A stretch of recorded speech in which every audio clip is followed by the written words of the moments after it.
Hey Zoomers, welcome back to World Zoom. So happy you could join me again today. Thanks for watching my most recent video about happenings going on with the Bureau of Immigration, primarily in Manila, but all over the country.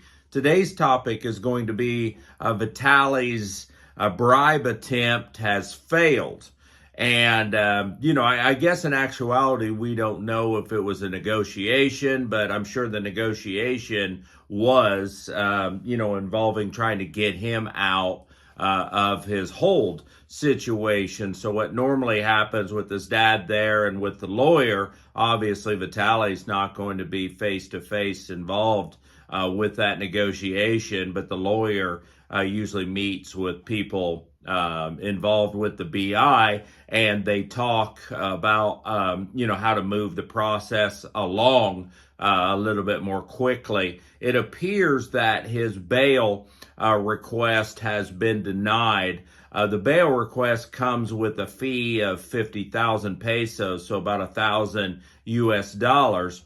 Then you get in that stack of papers that I talked about before. Every Tuesday, the BI commissioners meet and go through the stack of paper. 50,000 is just the fee. That won't get you to the top of the stack to be considered. That's probably more in the 200,000 to 300,000 peso range to actually be considered for bail.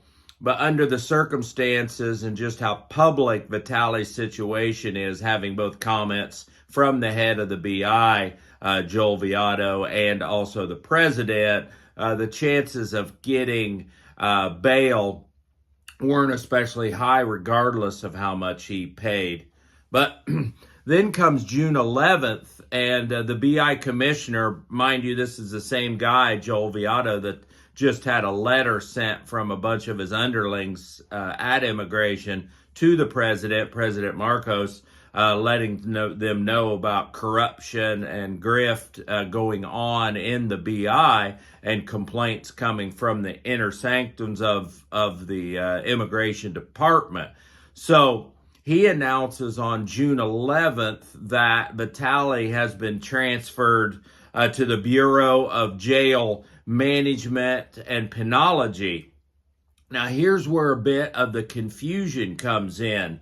The Bureau of Jail Management is under the Department of the Interior. Okay, following along so far? But the Bureau of Jail Management and Penology is not a prison in and of itself. It's the governing body that runs the entire prison system in the Philippines.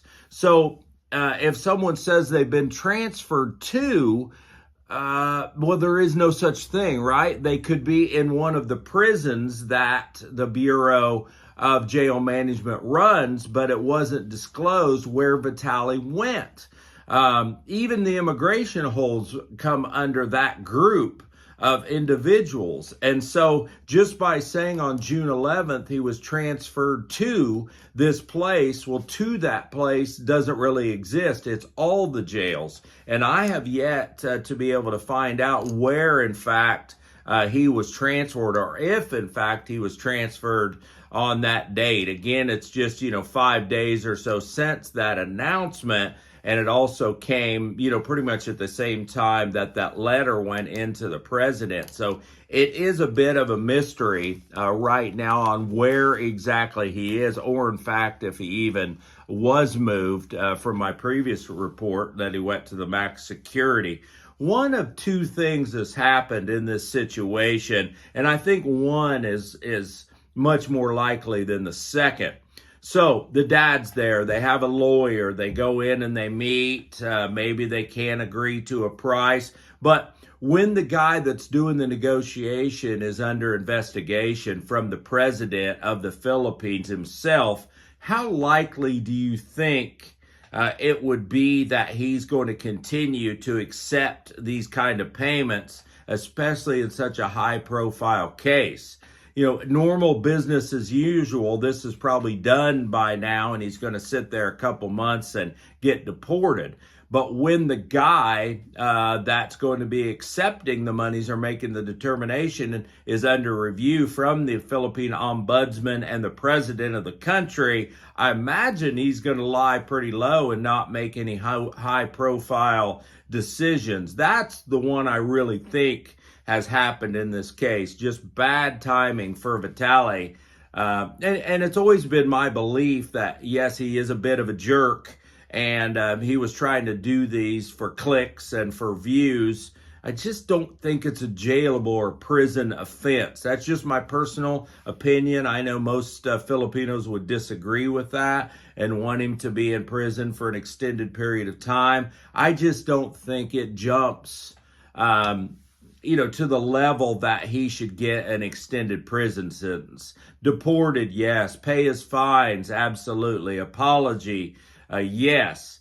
But of all the great characteristics of the Filipinos, one they don't especially possess is the ability of forgiveness sometimes. So he happened to bother and threaten a wealthy Filipino who was also decided to be vindictive in the filing of her complaints. And that's a situation that's extraordinarily difficult to get out of in the Philippines, because that changes the jurisdiction into the courts. And if it gets to the jurisdiction of the courts, there's no way out except the process at that point. The second part of perhaps why the meetings with immigration failed is just simply they just couldn't come to terms on the money, and they're going to have to ride it out.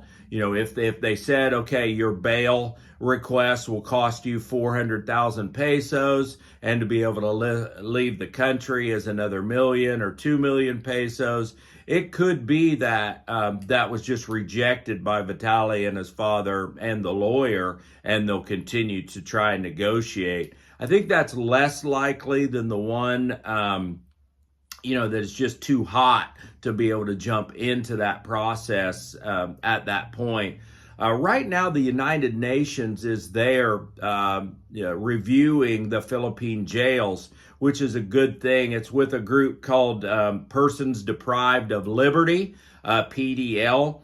So the last time the UN got involved with the situation of the management and running of Filipino prisons, some good things happened. Some things came about on the treatment of the inmates, and provision of food and shelter, and ability to access medications, ability to see a physician or a dentist, even counseling, all on the dime, mind you, of the inmate, not anything that the Bureau of Prisons is going to pay for. But to have them actually there in some of the larger prisons right now can only be good, I would think, for the prisoners, both foreigners and Filipinos that are there currently. So I think it's true that he has been transferred somewhere on June 11th to someone else's control. Where, we just don't know yet, or I can't seem to find out where yet. So if you know, let me know where he is. But this is the reason for it and why, it happened.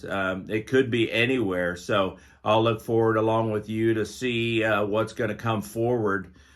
Sorry bail didn't work out for him. I thought that was a long shot at best. They just don't give bail to foreigners very often, especially multi-passport holding foreigners with wealth. And just like we don't in the U.S., right? If you're a flight risk, a lot of times you just can't receive the bail anywhere for that matter. So anyway, from World Zoom, I appreciate you guys. I'll keep you updated as I know more. So you guys take care of yourself. Bye-bye.